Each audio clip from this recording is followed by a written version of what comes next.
beautifulness. Stop Galamsey now. Hello, good afternoon. Welcome to the Midday News.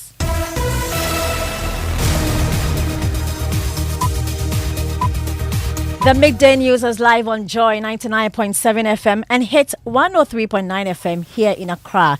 In Kumasi, we are on Love 99.5 FM. We are also on myjoyonline.com in all 16 regions of Ghana via our various affiliates, live on X Spaces on YouTube and on Facebook. The Midday News is supported by Petrosol Platinum Energy. Energizing dreams. Coming up, widespread frustrations among prospective senior SHS1 students and their parents as they struggle to access the computerized school placement portal nearly 24 hours after Ghana Education Service released the placement. Details as the Education Ministry declares 107,000 candidates will have to do self-placements. Also, Medical and Dental Council suspends license of 51 doctors over drug addiction and mental health issues as it sets up a practice committee to examine if they are fit to continue as medical doctors. So a lot of them are psychiatric conditions. They have schizophrenia, which is about 30% of them. Some persons are addicted to tramadol, others on morphine, others on petadine, others on heroin, and others a mixture. We'll hear from the Doctors Association, that's the GMA. Also, harrowing details of how a basic 6 pupil was defiled by 3 men engaging in anal and vaginal sex with the girl over a 2-year period. That's a 15-year term for 2 of the men, while police mount search for the 3rd suspect. We'll hear from a child protection advocate who is urging parents to be friends with their children so they do not hide such situations like this from them.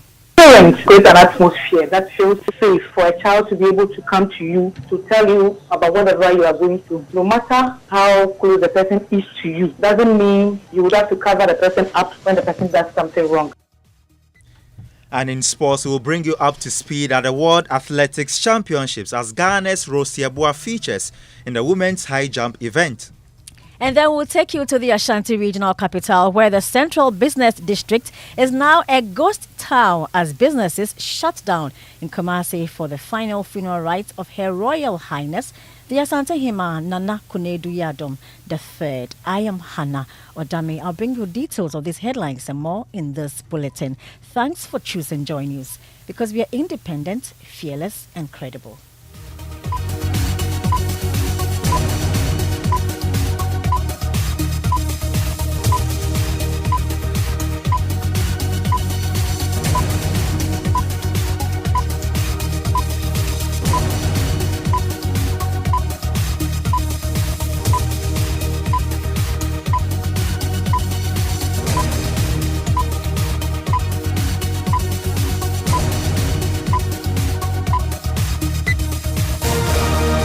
Now, this afternoon, frustrations are growing among scores of parents and students who are struggling to access the senior high school placement portal.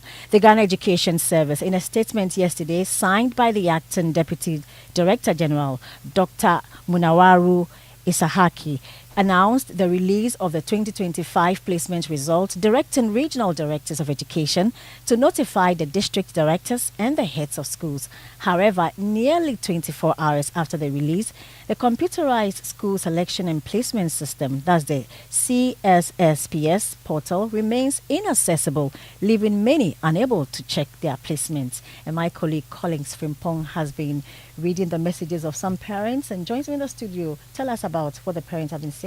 Right. So since morning, we've been receiving messages about the placement issues. And one of the messages that we had was from a woman who didn't add her name. She said that the placement portal is not working. I've been trying since last night. GES should tell the public something. And also another message also reads that no success with the placements yet. I have been trying since yesterday.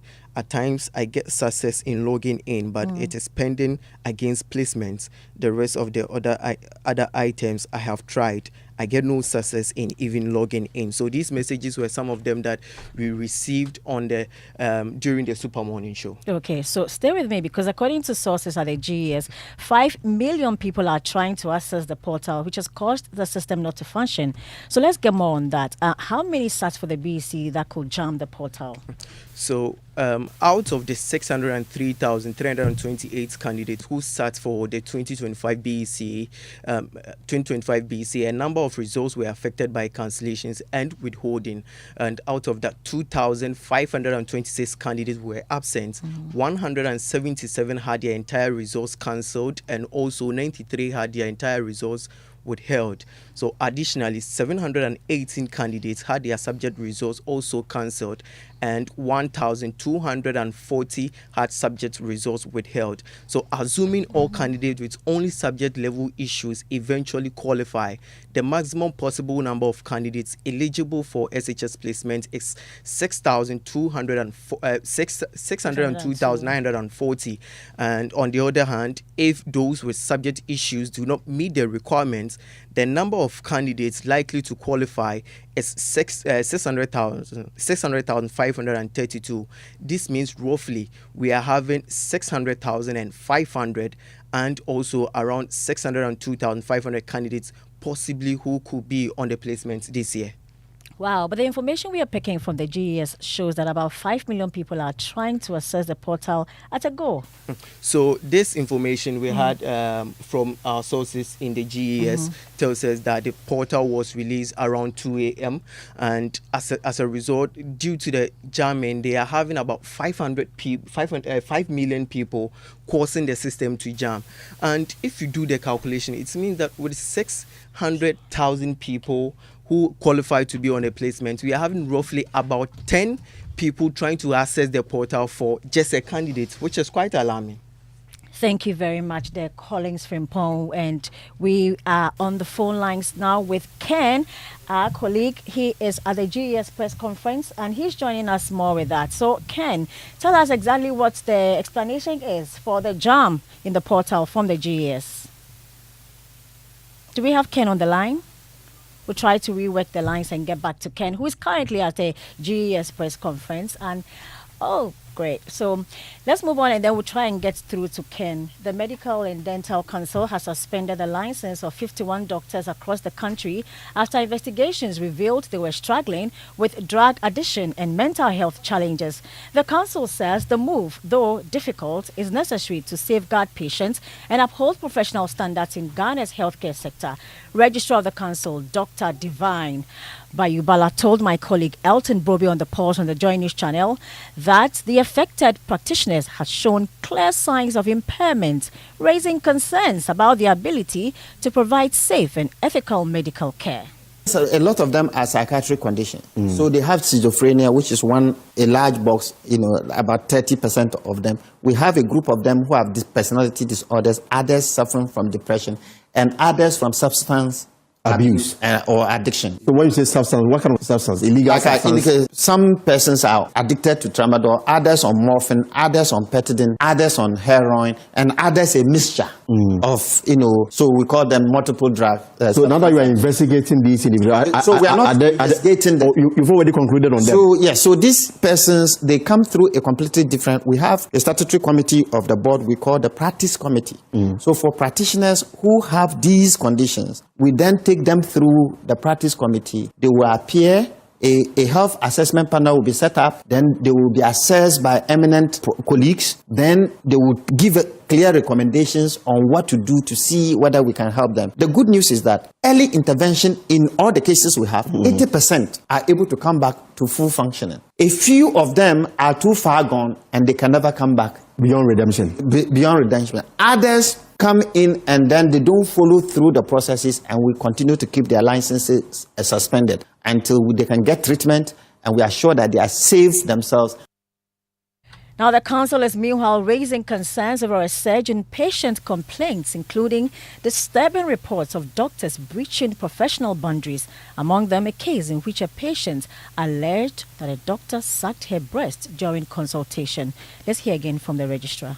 Patients have complained that doctors have sexually abuse them Right. or harass them, then we take you through the disciplinary processes. It is a worrisome complaint because in the last, I got into the council full time in 2015. And from 2015, by 2022, we had seen a gradual inch upwards of complaints about boundary issues. Either a patient is complaining or the spouse of a patient is complaining. And I'll give you a typical example. One of the cases, this young woman who was unwell went to see the doctor. The doctor assesses the person. He's supposed to do an examination. And this is not to just, scare, but we have to be transparent and accountable. Right. Begins to then suck the breast of the patient for examination. The issues came to our attention. It turned out that this doctor was unwell mentally. And the Ghana Medical Association has been responding to these concerns. Let's hear from its president, Dr. Frank Sribo.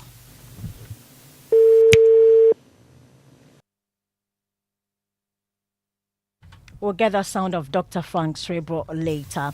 Let's go back to our placement story. And my colleague Kenneth JC has just returned from the ministry. Kenneth, explain to us what the ministry has been saying with regards to the inaccessibility of the portal. Well, that has been a concern for parents, guardians, brothers, sisters who have their wards, trying to assess this. All of them, or most of them, have been telling us that they have been unable to assess this.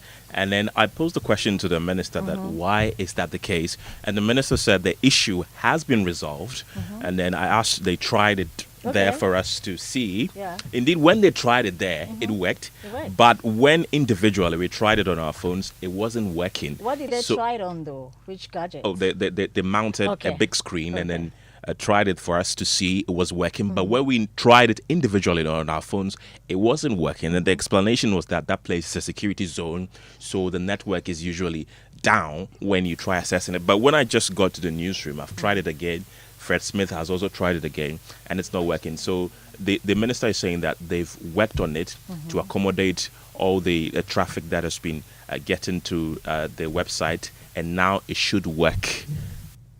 Okay, all right. Thank you very much, Kenneth JC. Now, if you have concerns about this placement portal, you'll have to WhatsApp or send a message to this number 055 111 997 055. That's 1111997. If you have any concerns with the portal, so you can check your children's placement. Let's move on. And divided opinions have emerged over former Chief Justice Gertrude Tokonu, who is back in court challenging her removal as a justice of the Supreme Court. She argues that the procedure for removing an ordinary Supreme Court justice differs from that of removing a Chief Justice, and therefore the President could not have applied the same process to remove her both as Chief Justice and a Supreme Court judge. Legal practitioner Kofi Bentil supports the former Chief Justice's position, noting her argument is valid given that such a move is unprecedented. Now, what we all must understand is that as long as there is need and the process have not been exhausted for a matter that is in contention to be declared or properly sorted out or explained, we should use that option. What CJ Tokono is doing is useful for all of us. You hear people talk about, it's not good. She's disgracing herself. Why is she supposed to come back? Honestly, the rest of us are better beneficiaries of this than CJ Tokono. Just like we keep putting the Egyptian case. When some of these things are brought to the Supreme Court, it gives opportunity to express them better, explain them better, give more elucidation on them. So what we must look at the beginning is this. She does have the right to bring that matter. Because until there is a judicial pronouncement on the matter, it is not final. And two, there is persuasive argument in law that what she says may be true. To the extent that there has not been any declaration on it, all of us should hold our horses and not sound as if we know how this is going to go. The former Deputy Attorney General Alfred Yeboah has also weighed in on the matter. Meanwhile, private legal practitioner Martin Pebu contends the Chief Justice was entirely removed from the bench due to misconduct. Look, it's simple. The Supreme Court has held, in 2 cases, and you even 3, because you mentioned the Aban case. In the J2, and then in Justice Tokonu's own case, they say it's a consolidated process. It's 2. It's a consolidated process of removal as a Supreme Court judge and removal as a Chief Justice.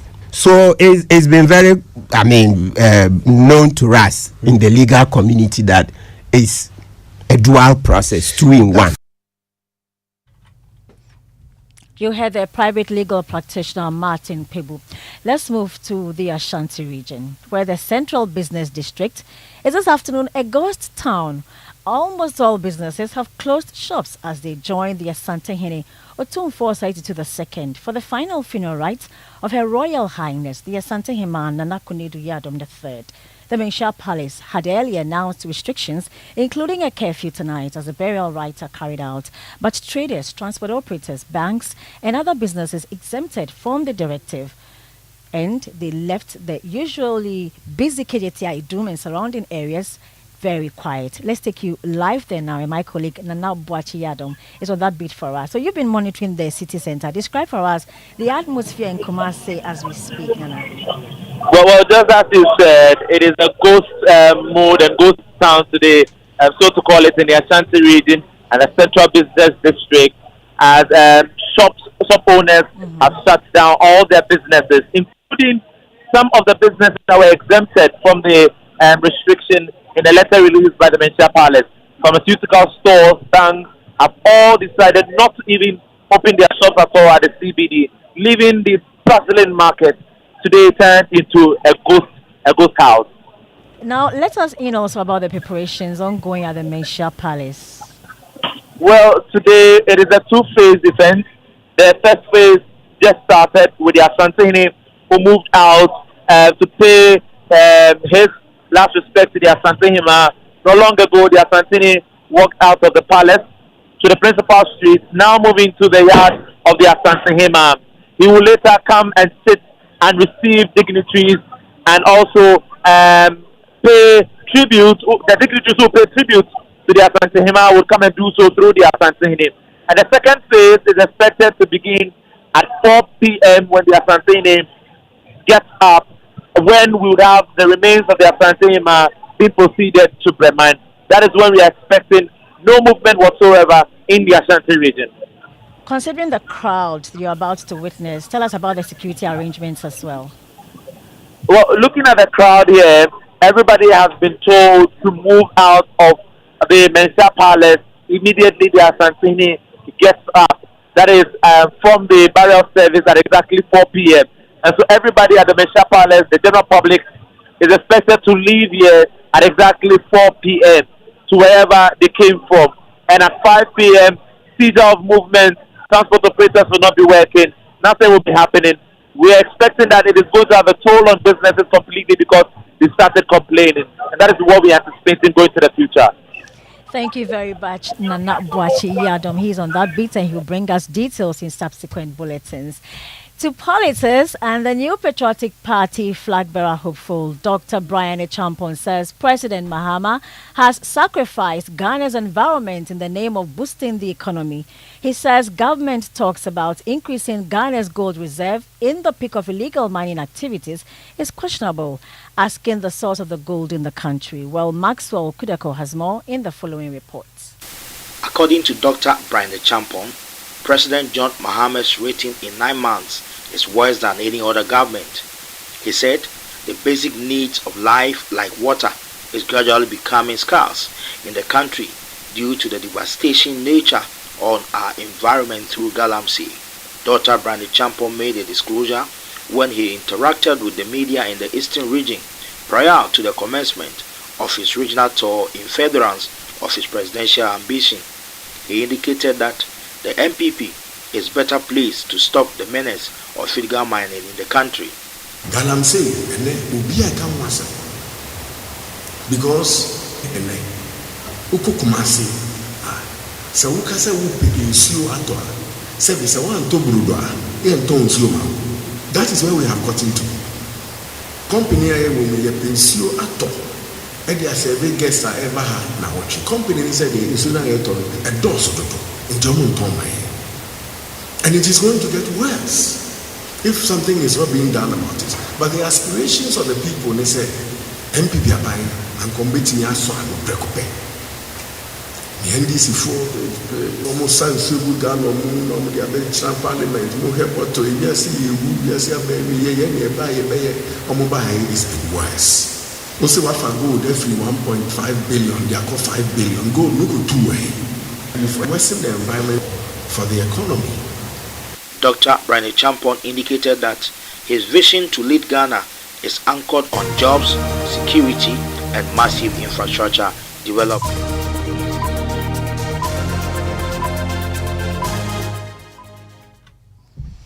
And with that, we take a short break on the midday news. When we come back, we'll talk about the questions that are piling up as NDC chairman embarks on thank you tour in the Eastern region. Stay with us.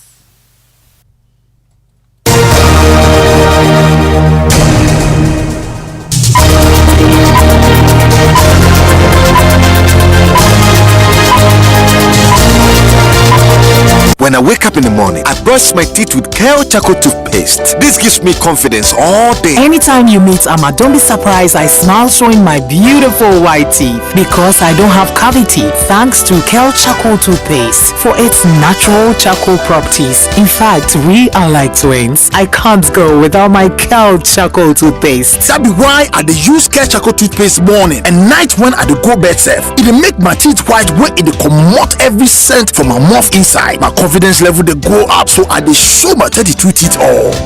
Introducing the Kale Charcoal toothpaste, formulated with activated bamboo charcoal powder, ensures whiter teeth and removes bad breath. The strong natural property of the activated bamboo charcoal removes bacteria, absorbs surface stains on our teeth caused by coffee, wines, and tobacco. Welcome, Kale Charcoal toothpaste. Kale Charcoal toothpaste, Sankofa Yenchi. Kale, happy smile. This advert is FDA approved.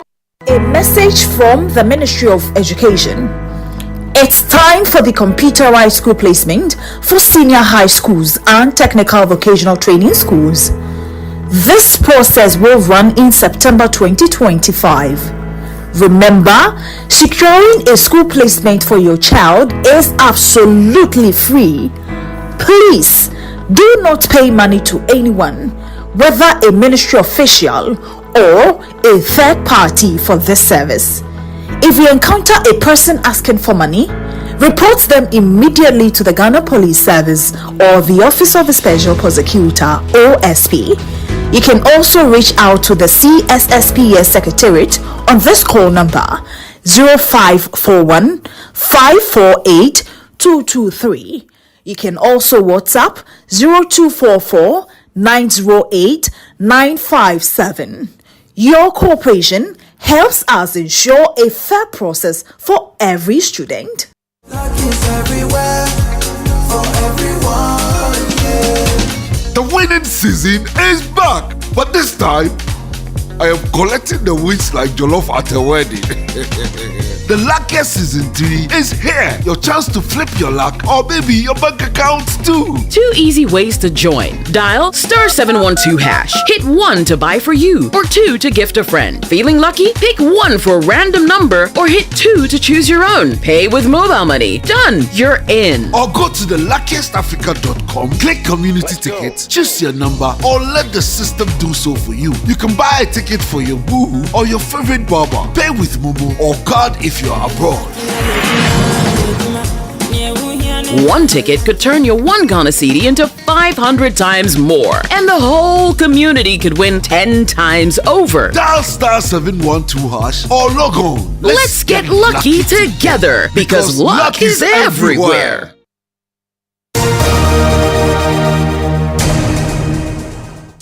Let's do some sports now with Mubarak. Hannah, so finally good news for Ghana at the World Athletics Championships because Rosiabua has qualified for the final of the women's high jump event. She cleared a height of 1.92 meters to secure her spot in Sunday's final. Now to football, Ghana's Black Stars have moved up one place in the latest FIFA ranking, now 75th in the world and 14th in Africa. Thank you very much there, Mubarak. Now, questions are beginning to mount over the ongoing thank you tour by NDC Chairman Johnson Asiedu Nketia in the Eastern region. The chairman has been meeting with branch and constituency executives, ward coordinators, and assembly members. We'll hear from former Bungu MP Ras Mubarak, who warns that no one should take advantage of their position in the party to campaign. But first, here's the NDC chairman explaining why, despite the president's own thank you tour, he feels it's necessary to engage branch executives, especially since during the 2024 campaign, he focused on parliamentary campaigns. We will hear from him shortly and also hear from the former Kumbungu MP Ras Mubarak, who described the chairman's tour as unnecessary and potentially divisive within the party. Air quality is silently stealing nearly a year of life from every Ghanaian, and new data shows it now ranks among the top 6 killers in the country.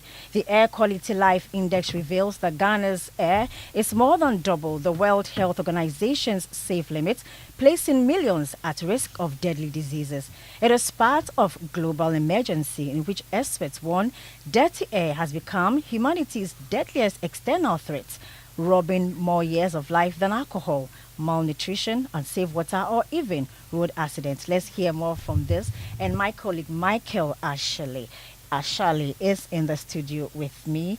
And Michael, what does the new air quality index tell us? Well, what we know is that, for context, the WHO's guideline for safe air limit is 5 micrograms per meter cube. Now, the new data drawn entirely from satellite observations puts Ghana at 12.5 micrograms per meter cube, which is more than double the safe limit. The danger is that fine particulate matter doesn't just stay in your lungs when you breathe in. It can enter the bloodstream and travel to the heart, brain, and even reproductive organs. That is why experts now call air pollution humanity's deadliest external threat. For Ghanaians, the impact is clear. Breathing polluted air shortens life expectancy by about 9.6 months, and it works the other way too. If the air is cleaned up, those months are gained back.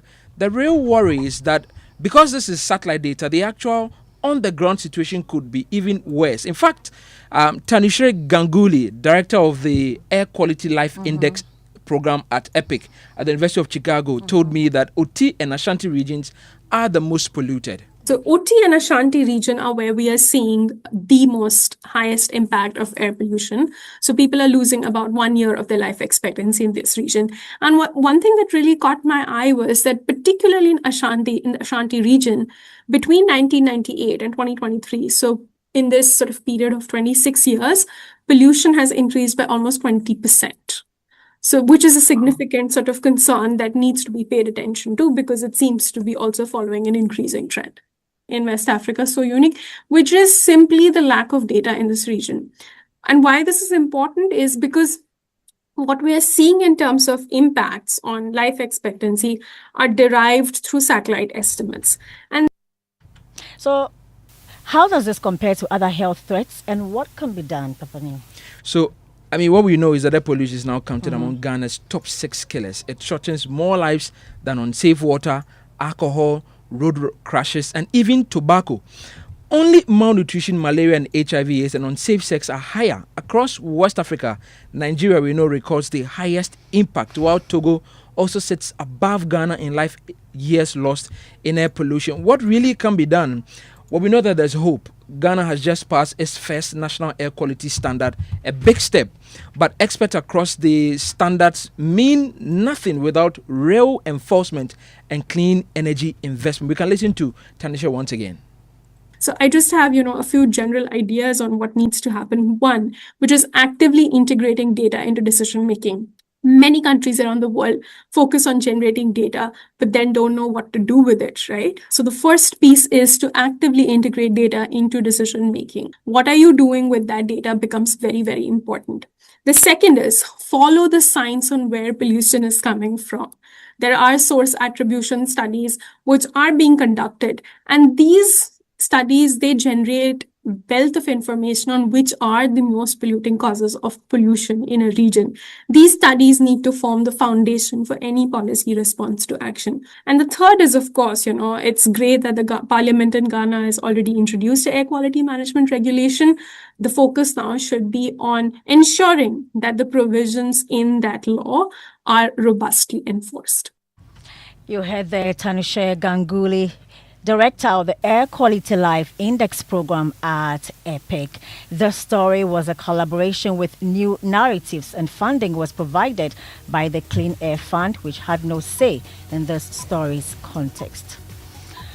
And that's it for the Midday News with me, Hannah Odame. That story on the little girl that was defiled will be on myjoyonline.com, where you can catch all the stories that we brought to you here. Coming up next is Pastor Mensa